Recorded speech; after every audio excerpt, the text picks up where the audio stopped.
जब तक हम आपको थोड़ी न्यूज देते चलें, अभी जो हमारे पास न्यूज है तो मैं आपको बताता चलूं कि बांग्लादेश की गवर्नमेंट ने आईसीसी को लेटर जारी किया है कि हमें भारत में T20 वर्ल्ड कप में सिक्योरिटी के खदशात हैं, जिसकी वजह से हमारे मैचेस जो हैं वो श्रीलंका शिफ्ट किए जाएं। वजह क्या बनी थी? वजह यह बनी थी कि मुस्तफिजुर रहमान को रिलीज करने के लिए वहां के मजहबी तंजीमों ने एक आवाज उठाई, जिस पर आवाज मतलब के उठाई, उनके खिलाफ बात की मुस्तफिजुर रहमान के कि इनको वहां से रिलीज किया जाए।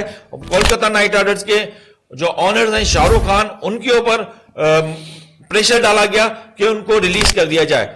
मगर फिर बीसीसीआई ने एक बड़ा फैसला लिया। बीसीसीआई ने फिर कोलकाता नाइट राइडर्स को लेटर जारी किया और कहा कि मुस्तफिजुर रहमान को जल्द से जल्द रिलीज किया जाए और वो मजहबी जो एक चल रहा है उसके दबाव में आकर यह फैसला लिया गया है।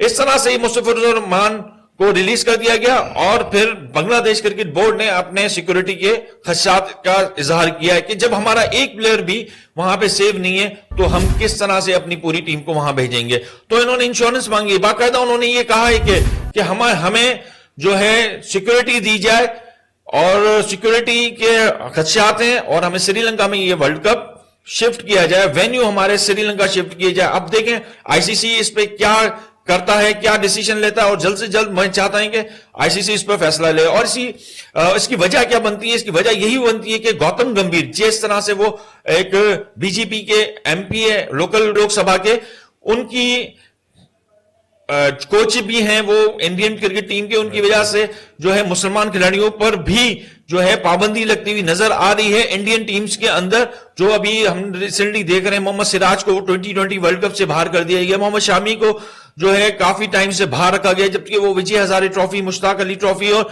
रणजी ट्रॉफी में परफॉर्म करते हुए आ रहे हैं।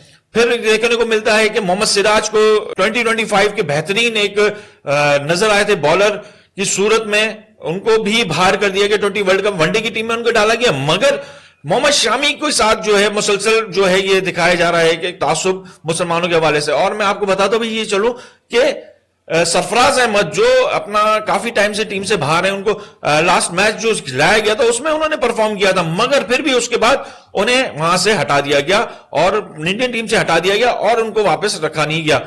इस तरह की तंजीम मजहबी दबाव की वजह से जो है भारत के अंदर मुसलमान खिलाड़ियों को और गैर मुल्की खिलाड़ी, जिसमें पाकिस्तान शामिल है, बांग्लादेश भी शामिल हो चुका है। अब मुझे लगता है कि आने वाले ममालिक में जो भी मुस्लिम खिलाड़ियों को ये लोग मना कर देंगे। अब तरह से ये भारत जो है अकेला मुझे नजर आता है दिखता हुआ, और वैसे भी बेल्ट में ये अकेला हो गया एशियन बेल्ट के अंदर। एशियन क्रिकेट काउंसिल में जैसे पाकिस्तान, श्रीलंका और जो है बांग्लादेश एक तरफ नजर आ रहे हैं और इंडिया एक तरफ नजर आ रहा है।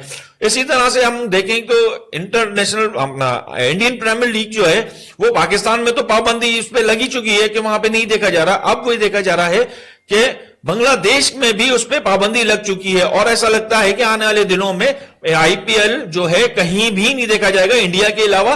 तो इस तरह से ये पाकिस्तान और भारत के लिए ये बहुत ही खतरनाक है और भारत क्रिकेट बोर्ड है उसको इस बात पे सोचना पड़ेगा, इस पे फैसला लेना पड़ेगा, बोर्ड होकर फैसला लेना पड़ेगा अगर वो अकेले रहना चाहते हैं या फिर क्रिकेट के एक ढांचे में आकर सही तरह से मुस्बत रवैये से अपना रोल प्ले करना चाहते हैं। मगर यहां पे वो मनफी एक रोल प्ले कर रहे हैं जहां पे एक मजहबी सेक्युलरिज्म जो नहीं होना चाहिए वही नजर आ रहा है मुझे यहाँ पर। जो भी सारी चीजें की तो उसमें मैं सिर्फ एक बात कहूंगा, ये शुरुआत जो है ना, मकसद है कि जब बिट हुई थी ना, जब ऑक्शन शुरू हुआ था आईपीएल का, तो उसके अंदर विक्रांत गुप्ता ने भी एक प्रोग्राम में ये बैठ के कहा था कि हमने तो कहा था कि बांग्लादेशी प्लेयर्स को ना लिया जाए। देखो उन्होंने एक अच्छा तस्दिया दिया था उस टाइम पे बैठ के, तो अगर उनको रख ही लिया था तो हम ये समझ रहे थे कि उनको कोई उठाएगा ही नहीं, बांग्लादेशी बॉलर को कोई उठाएगा नहीं, चले रख लिया उठाएगा कोई नहीं। लेकिन जब वो बोली बढ़ती गई थी 2 या 3, तो फिर वो जब आईपीएल तक आया 4 टीमें तो इंटरेस्टेड, तो ये मामला जो था वो क्या कहते हैं कि वो लेने के देने पड़ गए। उसमें चेन्नई सुपर किंग दूसरे नंबर पर रही है।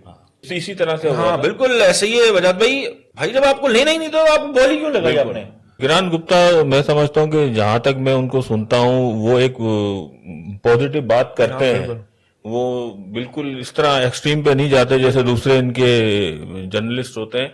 जो सिर्फ एकतरफा बात करते हैं, वो एकतरफा बात करते नहीं है, वो फैक्ट पे बात करते हैं कि अगर आपने उनको लेना ही नहीं था, बिल्कुल भाई जब आपने उनको बैन करना था तो फिर इतना इशू ही नहीं होता। बिल्कुल, हाँ। जबकि आपके अपने मुल्क में T20 वर्ल्ड कप हो रहा है, बिल्कुल। ये सारी चीजें मद्देनजर रखते हुए ऑक्शन में आप उनको डालते। तो ऐसे ठीक हालात है, खराब हो रहे हैं। उससे पहले भी अगर बांग्लादेश में आप ये कह रहे हैं कि वहां पर जो है मारा जा रहा है, जो ये शुरुआत तो वही हुई ना कि वहां पर मारा जा रहा है, इनको ये किया जा रहा है, उसके बाद फिर ये सारा ले लिया तो अब इसको निकालना, इसको खिलाना नहीं है। जो बांग्लादेश की पॉलिटिकल पोजीशन हुई, हाँ, वो तो आपको पता थी सारी। उसके बाद आपने ऑक्शन में बांग्लादेशी प्लेयर उठा, जब आप पाकिस्तान का प्लेयर नहीं ले रहे तो आप ये समझ लो फिर बांग्लादेश का भी ना ले। पॉलिटिकल पोजीशन चेंज हुई, उसके बाद भी बांग्लादेश टीम आके 2 टेस्ट मैच खेल के गई है, बिल्कुल खेल के गई। उसके बाद इंडिया को जब जाना था उधर खेलने, तो इंडिया ने वहां से मना किया। पहल इन्होंने की, भारत ने की, बांग्लादेश ने नहीं की। बांग्लादेश तो खेलने आया था, पॉलिटिकल पोजीशन चेंज हुई थी, भारत नहीं किया था फिर जब उनको जाना था सीधे। और आने वाले शेड्यूल के अंदर जो है वो इसमें शामिल है भारत का दौरा बांग्लादेश, मगर मुझे नहीं लगता कि वो होगा।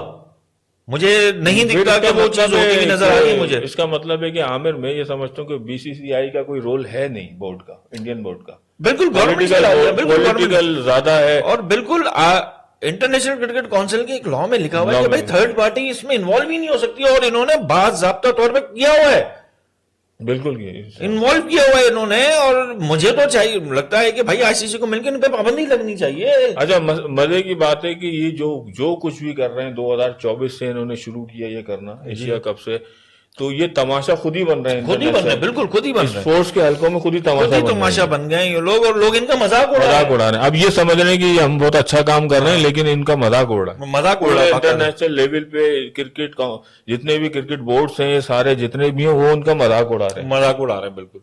कमर्शियल्स बन गए इनके ऊपर, और कार्टून के तौर पे इनको पेश किया जा रहा है दुनिया में। वैसे भी मैं समझता हूँ ना कि ये जब से गौतम गंभीर ने हेड कोच का मतलब संभाला है, उसके बाद से ये मामला शुरू हुए। उससे पहले कोई मामला नहीं थे। राहुल द्रविड़ भी आए, कोच की मंथन पे बैठे, रवि शास्त्री साहब जो लीजेंड हैं इनके, वो भी आए, लेकिन कोई ऐसा मामला थी। वो मुझे लगता है कि पॉलिटिकल, जाहिर बात है, उन्हीं के पार्टी के मेंबर भी हैं, पॉलिटिशियन है, सिलेक्टेड मेंबर भी हैं ये, तो इस वजह से